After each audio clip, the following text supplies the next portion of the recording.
ଗତକାଲି ବର୍ଷାରେ ଖଣ୍ଡପଡ଼ାରୁ ଖଳିସାହିକୁ ଯିବା ପୂର୍ତ୍ତ ବିଭାଗ ରାସ୍ତା କଡ଼ରେ ଏକ ବିରାଟ ବଡ଼ ଆମ୍ବ ଗଛ ଉପୁଡ଼ି ପଡ଼ିଥିବା ଦେଖିବାକୁ ମିଳିଛି।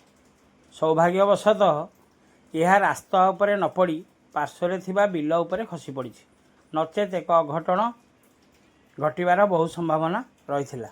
ଯଦି ଗଛଟି ରାସ୍ତା ଉପରେ ପଡ଼ିଥାନ୍ତା ତାହେଲେ ଯାତାୟାତରେ ନିଶ୍ଚିନ୍ତ ବାଧାପ୍ରାପ୍ତ ହୋଇଥାନ୍ତା।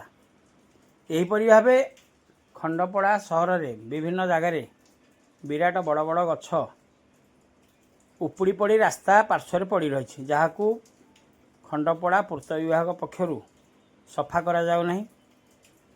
ଏଇଗୁଡ଼ିକର ନିହାତି ସଫେଇର ଆବଶ୍ୟକତା ରହିଛି।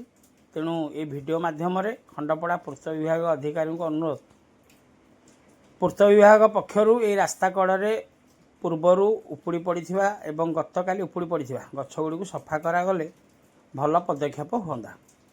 ରଖୁଛି, ନମସ୍କାର।